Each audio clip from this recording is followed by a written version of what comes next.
Hello and welcome to Teacher Needs a Drink podcast. I am Elvis, your host, and I'm here to let you know that this is a not safe for work podcast. We are teachers at the end of the week and really the end of our ropes, and we'd like to be able to talk honestly and openly about education without having to worry about losing our jobs. So we'll be using pseudonyms throughout the podcast, hence the Elvis. I'd like to start by thanking all of our Patreon patrons out there. That's right, we have a Patreon. If you would like to hear more and bonus and exclusive episodes of Teacher Needs a Drink podcast, go to Patreon and look up Teacher Needs a Drink podcast. For as little as $5-10 a month, you get access to over 100 pieces of audio content, interviews with the host, movie reviews. There's all kinds of stuff that we have done on there, and it's great for you to have access. Also, when you do it, you get to join a great Facebook group, listen to live recordings, and chat with the host while we're recording. It's pretty awesome. And you get to have your name right at the beginning of the podcast, like these beautiful people. Let's start with Inga, Kaylee, Terry J, Justin M, Tracy B, Miss Wonderstats, Quentin P, Ekabex, Mistress Mischief, Natasha S, Miss Anthropy, Princess Buttercup, Dragon Lady, Helena C, Aaron B, Stephanie S, Texas Teacher Kristen, James Nally J, Jody D, Samantha D, Lisa C, Rachel, Jen Genie, Exhausted Band Director, Kimberly K, Jessica A, Swift Lev Owners, Amanda F, Ariana L, Physics Runner, Steph, Michael M, William P, Aldrich T, La Scorpionita, Britt M, Teresa H, Biker Teach, Marsha M, Christina B, Jason F, Abby B, Sarah B, Regina M, Josie S, Sam B, Mary E, Jamie B, Kristen W, Vanessa J, Mary C, RJR, Kristen C, Johanna H, Irma A, Nimi, and Sarah N. A huge thank you to all of them. I'd also like to do a big thank you to our sponsor at Lud Lamb Dramatics. If you are a theater teacher or know one in your building, you should send them or go yourself to ludlambdramatics.com. They are the #1 source of theater and educational theater posters, resources for the classroom. They are just an amazing thing for educational theaters to have. So if you are a theater teacher, go sign up and go check out Lud Lamb Dramatics right now.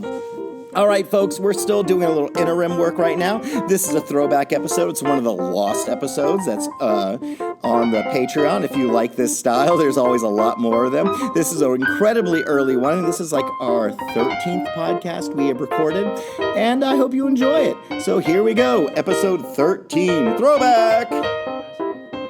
Oh, who's Jay? Why Jay? Welcome to Teacher Needs a Drink podcast. I am getting this started because we are I do remember that reference. I am Elvis, your host, and with me I have Mr. Yoda. Hello. And across from me I have Miss Bunny O'Hare. How are you doing, Bunny? I'm doing great, Elvis. And of course, Miss Sparkle. Hey. Okay, well, we're excited. It's been a fun night so far. So let's talk about things. This is from the Reddits. If a kid gets written up for disrupting class or hurting other students, I think that parents should be required to come to a mandatory conference before their child is allowed back in the classroom. Maybe if parents were held accountable for parenting, we wouldn't have so many behavior issues. I teach at a Title I middle/high school. Only about 10% of parents actually answer their phones, and I have yet to have a parent actually show up for their scheduled parent-teacher conference this year. Sorry for the rant, but I'm just fed up with the lack of consequences. I am continually writing up the same handful of students for behavior that prevents others from learning and feeling safe. Dealing with their behaviors every day, because the consequence is always just lunch detention, never time out of class, is exhausting and takes away time from my other kids that want to learn. I like that idea. I don't know how practical it would be. Well, I think when it comes to physical safety or harming other students, I think most schools do have a policy where a parent is coming up when that sort of thing has happened. But when it comes to your basic classroom disruption, I mean, if you were doing that for every disruption, every parent having to come up, that would be so many meetings. Endless parent meetings. Yeah. Endless. And you're going to have parents like my mom. She was a single mom. And she worked at a job where she could not leave. So what do you do about those minor infractions? I agree with what Yoda was saying about, like, if there's a physical safety issue, if the student is assaulting other students or threatening or things like that. But just for garden variety idiot behavior, It's just not practical. Yeah. It's just not practical because, like, unfortunately, you'd have parents who would also be at the school all the time. So you have the parent whose kid, even if they're a great parent, you've got some kids who are just dumb kids. You've got the parents who give the number for Domino's instead of their real number. You've got parents who are working 3 jobs to make sure they've got a roof over their kid's head and like food for their kid to eat, but they're just not able to be home. The kid whose 2 parents are a neurosurgeon and a corporate lawyer, and they're not home ever either because they're working insane hours too. So it's like you kind of you're setting up all your kids for kind of a lose-lose, except for the kids who randomly fall in that middle where like maybe one parent stays home.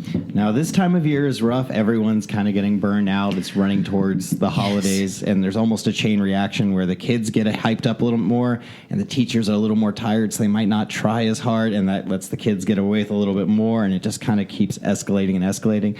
I feel for this teacher. I understand being in a tired spot, and so practice self-care right now. Document everything you can, and honestly, if the situation becomes unbearable, there are Title I schools that are well managed. I know some are not great, but I've worked at several, and they were awesome. Oh, yes. So practice self-care, take care of yourself, breathe, and remember you're doing the best you can, or at least you want to try the best you can.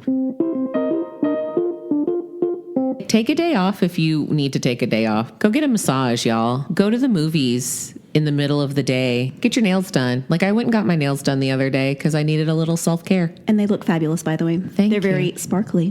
Thank you. There's a blogger called Love Teach that refers to this time of year as Devolson, D-E-V. Devolson, yes. Dark evil vortex of late September, October, and November. Yeah. Like, this is just a rough time of year. Like, this time of year and that stretch between New Year's and spring break. Yeah, New Year and spring break. This is just like the doldrums of the year when just the kids have gotten a little too comfortable and like it's bad weather and it's bad weather. Yeah, the weather keeps changing. And you can't really take them outside to burn energy off every day like you wish you could. Like even in high school, like I would sometimes take my kids outside and be like, "Hey, we're going to do class outdoors." And like do whatever it is we're doing out here. And it's like a nice change of pace, but you can't really do that right now. And now this is a rough time of year. Just take care of yourself. Remember to breathe and talk to your peers, commune with others, talk to people who aren't teachers, family, friends, loved ones. Do something, but please go on a take date. care of yourself. Does everybody else's heat work in their classroom? Mine works a little too well. It got up to like 76, 77 in my classroom, which doesn't sound like a big deal if you're outdoors. But in a classroom, Miss Sparkles' face just made a face when I said that. It's hot, and then all those people are breathing make it more hot. Yes, and my classroom, we do a lot of out-of-our-seat stuff and movement. And then there are sweaty people, and I don't like being sweaty. I don't like, if I'm exercising, fine, that's one thing. But if I'm just standing in one place and sweating, that's wrong. And that's not okay.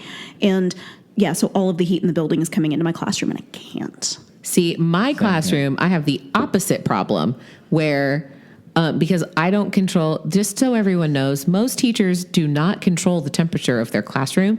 It's some random dude at an office in another building. So here's my situation. Either there is no air, and so there's no moving air in my room, and I don't have windows, and I'm in the building, like in the middle of in the building, so there's no, like I can open my door to a hallway with also no windows and no heat that is freezing cold. So either there's no air and it's just stagnant and it smells like nasty carpet and hot breath because that's all there is. Or if they turn it on, the AC kicks in, even if it's 20 degrees outside. Oh. So last year, the guy came and was like, "Hey, your heat's broken. It's so broken, if we turn it on, there will be poisonous gas in your classroom. Bring a coat." So I wore my coat all winter. And then this year I was like, okay, did they fix it? Because apparently there was like a part missing and the part was on back order. So they were going to order the part. Of course. And then by the time spring break rolled around, I don't know if they ever fixed it. So now it's this year and I'm like, so did they fix it? Is anything happening? Apparently not. Apparently mine's just broken and I just have to be cold and miserable for all of winter. We figured out how to game the system because the way it was in the building I was in was you could control your temperature by 2 degrees. Like there was a median set by the main office computer or whoever it is or whatever the main computer was.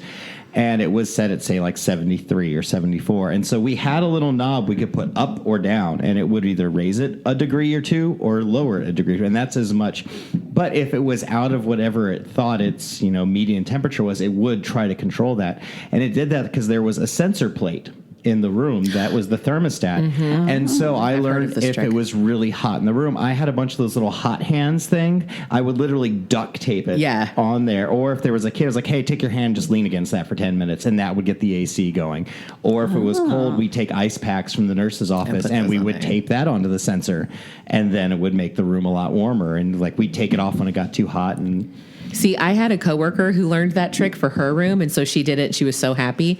But my room, the sensors were like 10 feet in the air. Oh, no, mine weren't smart. They were right next to the door. So anytime I would open the door, the hallway breeze or draft or whatever.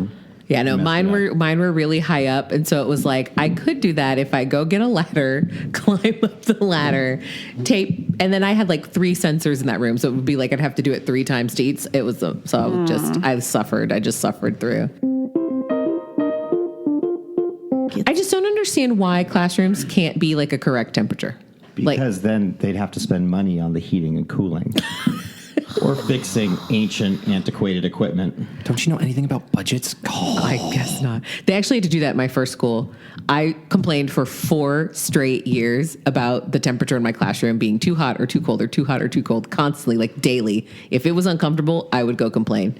And they finally got sick of me and then realized that all of those years I had been complaining, they should have just replaced the stupid AC unit attached to my classroom. Because as soon as they replaced it, like, it was perfect, and their bill went down. Left the school? No, it was the last year I was there was great, and then I moved. Well, it's better than the communal room, where you have one room in a hallway that controls like the 2 rooms or 4 rooms on next either to side it. of them. So if you have the one teacher who is super hot-natured or cold-natured, they control everyone else. You're going to have the one pregnant teacher that's hot all the time, And so always. turn it way down. Yeah. Well, I was a beefy guy when I was teaching there, and the teacher next door was kind of a skinny little thing, and so she was always cold. Had like the secret space heater under her desk, and all the. Yeah, it was hard. Well, one year my heat was so broken in my first school that I actually got permission from the district, and they like brought in space heaters for my room because it was getting so cold that like my hands were turning blue. As I was teaching. The kids were in there for 45 minutes, so like they were in and out, but because I was in there all day, like I was starting to turn blue by the end of the day. And I was like, I feel like this is a workman's comp claim coming because I'm going to get frostbite. Like, can you figure something out?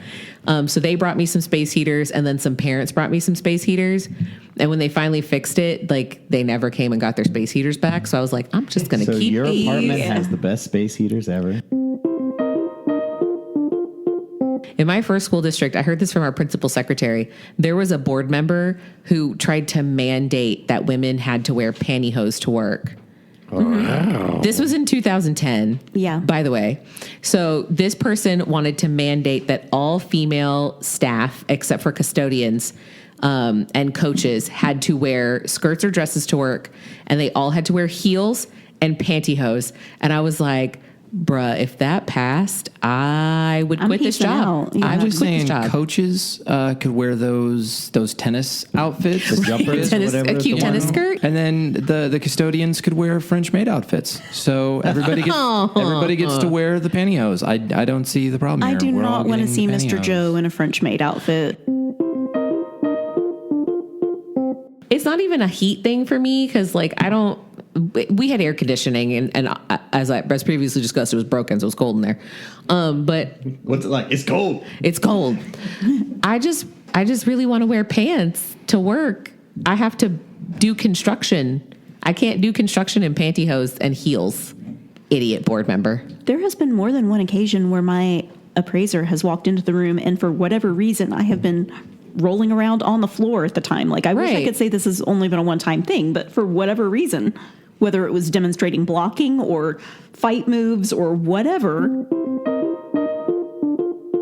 there was one time where I was pretending to have a temper tantrum to demonstrate something. And That's great for your appraiser to walk in on. oh, yeah. Oh, no, the kids loved it. But yeah, not in a skirt and heels, homie, no. Could you imagine trying to teach kindergarten in a skirt and heels? Oh, like chasing some 5-year-old who's like taking off down the hallway because they're freaking out about something or whatever. Like, You was take off also- the heel and use it like a boomerang. Thwack! Drop that little 4-year-old. just comes right back to you. I was always amazed when I was teaching in elementary school how crazy some of the teachers would get over jeans passes. Like there Those are were like seriously gold. some people who would cut a bitch for a jeans pass. I've known people who will like trade them like on a black market where it's like, I got 3 jeans passes. I'll trade you these 3 jeans passes for something, you know, like you watch Call my Duty, class yeah. or whatever, like bring me Chick-fil-A for lunch or whatever. Like those things are like gold. I love a principal who doesn't care about dress code though. And it's like, just wear jeans whenever they're pants, like wear clothes to work. Thanks. Yeah. No, I think times are changing. I think people are starting to be allowed to wear jeans, a lot more common, but I know there's a lot of power in the jeans pass. Don't let the kids scream. If you don't send anyone to the office, you get a jeans pass, or you can wear jeans on Friday. I'm just Yeah. waiting for them to be cool with like multicolor hair. That's the day I'm waiting for. And some districts are, but Yeah, some like, districts are going that way. The last district I was in lightened up on it a lot, and Yeah. then I wanted pink streaks, and then I moved districts, and I can't now. our technical rule is the same as the kids. So it has to be 25% or less of your hair. And we can have our noses pierced, which is great. 'cause Yeah, I got my that's nose what I was pierced. going to say. In the last 8 years, now you can more often have visible tattoos and piercings within, some degree. Well, I got really salty about the visible tattoo rule, and I actually went to my principal in my very first district and complained about it because I had 2 ankle tattoos, and the rule was technically only 1 visible tattoo. And I would dress up a lot of times for work just because, like, sometimes I like to dress up, and I'd wear like a dress on a day I knew I didn't have to get too physical and whatever. And I walked into her office and I said, so me dressed professionally with 2 tattoos out is against the dress code. But so-and-so down the hall who's wearing literally leggings and a t-shirt and flip-flops, but she doesn't have any visible tattoos, she was in dress code. That's not fair. And she looked at me and she was like, I'm not going to enforce this. So just chill out. Yeah. She was like, I knew you had the tattoos when I hired you. I saw them when you walked in for your interview. From the Reddits. Title is New Rule. I'm walking out of any conversation/conference/meeting where the implication is made that I'm inefficient at my job because I don't have children. It happens with ungodly frequency, sometimes subtle, sometimes blatant, from parents, coworkers, admin, you name it. The number of times I've heard, well, you can't really see it from the parent's perspective, or I think you'd feel differently if you had kids, or some other variation of bullshit is astounding. I'm not here to talk about parenting. I'm here to talk about teaching, that thing my master's degree and experience says I'm dang good at. My inactive uterus has nothing to do with my ability to teach effectively. I'm sick of the patronization, so I'm removing myself from any conversation in which it does come up. Good. Yup. I have now been teaching for longer than the age of students that I teach has been alive. So no, I don't know anything about parenting, but I know something about teaching, and I've been doing it for longer than your kid has existed on this earth, so I might know something about it. This top comment, it is the most upvoted. I hated that comment too. Then I had a daughter. Turns out I do not feel differently now that I'm a mother. In fact, I feel even more strongly that my students should be held to high expectations, be accountable for their work, be made to be responsible. All the things I was told that I didn't understand because I didn't have kids. I have a 2.5-year-old who cleans up when I ask, understands consequences for bad behavior, is responsible for age-appropriate tasks, follows directions. If my 2.5-year-old can understand those things, so can a 5th grader. Word. And the thing is like, we spend a lot of time with these kids during the day. Like, we spend a lot of time with them during the day and during the week. They're at school a lot. We're with them. And there are some things about kids that are true about pretty much all kids. And you figure those things out pretty quickly in the first year of teaching. Like, I don't have kids, but do I know how to deal with a kid who's misbehaving or know how to teach a life lesson and all that? Yeah, because I've been doing this for a decade. I think I figured some stuff out.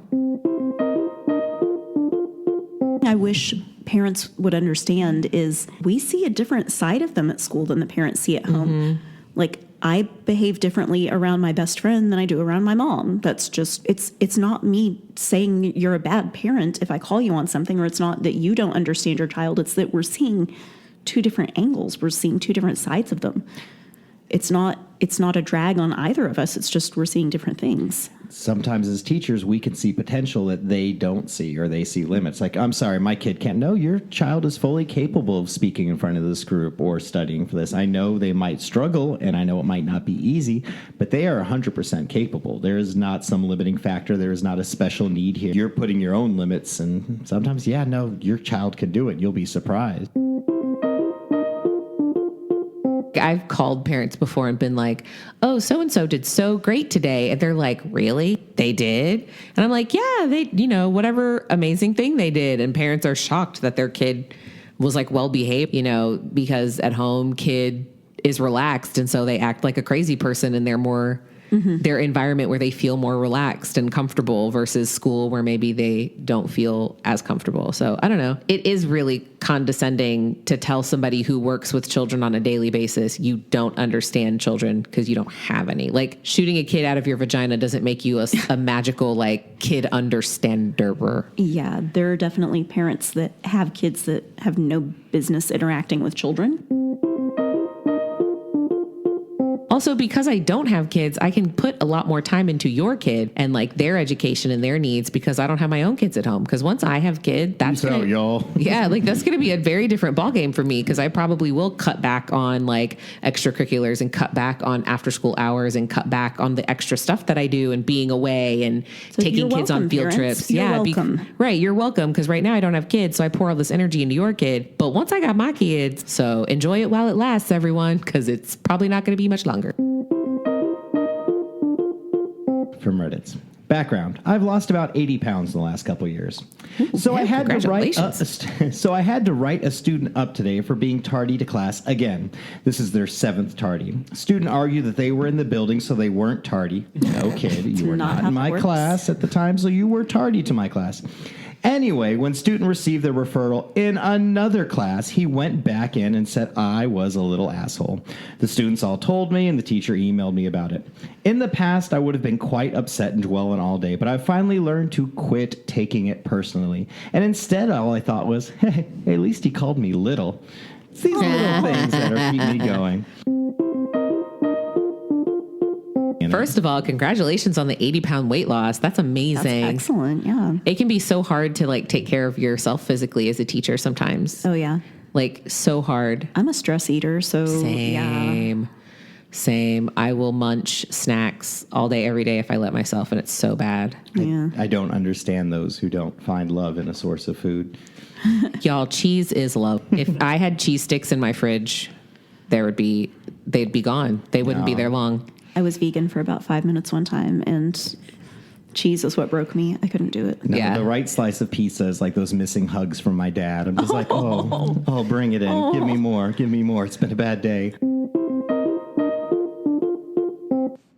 All right, folks, guess what? We have a Patreon. That's right. For as little as $5 to $10 a month, you can sign up and become a patron of Teacher Needs a Drink podcast. That money helps support us and gives you access to over 100 exclusive episodes, interviews, talks with the host. There is so much extra content on there. There's also a great Facebook group that we try to keep active with about 60 people in it where we chat and talk, and it gives you a chance to meet other like-minded teachers and chat with some of the hosts who are in there as their real personalities. And this also gives you an access point to where you can hear us while we're recording live and chat with the host. So sign up and do it now. I had to make this fresh because we didn't have a Patreon back when I recorded this. So thank you. All right, ladies and gentlemen, thanks for joining us for another episode of Teacher Needs a Drink podcast. Mr. Yoda, thanks for being here. Absolutely. Miss Bunny O'Hare. A pleasure as always. And Miss Sparkles. Hey. Cheers, everybody. Cheers. Thank you for joining us for another episode of Teacher Needs a Drink podcast. Teacher Needs a Drink podcast releases a new episode every Wednesday while school is in session. I'd like to give a big thanks to my friends and guests, Mr. Yoda, Miss Bunny O'Hare, and Miss Sparkles for taking time to come over and eat a wonderful meal and drink lots of drinks with me. Big thanks and hug and kiss to Miss Priscilla, the beautiful Miss Priscilla, for being by my side throughout all of this. If you have a story you'd like to share with Teacher Needs a Drink podcast, go to teacherneedsdrinkpodcast.com and hit us up through the contact form. You can also tag us on Instagram or Facebook because we'll find you that way. If you really do like what you hear, find one friend, coworker, coworker, teacher, peer, someone, and just share something you heard on the podcast with them and turn them on to it. Not much of a burden, just find one person and tell them about it. Teacher Needs a Drink podcast is brought to you by Lud Lamb Dramatics Educational Theater Posters. If you have a theater teacher or you are a theater teacher, go to ludlamdramatics.com. That's LUDLAMDRAMATICS and use the code TNAD15. That's short for Teacher Needs a Drink. TNAD15 to get 15% off your whole order. Please follow, subscribe, and leave a 5-star review if you can. And thanks for listening. Tell that one person. Please keep coming back. Love you guys. Thanks. Bye.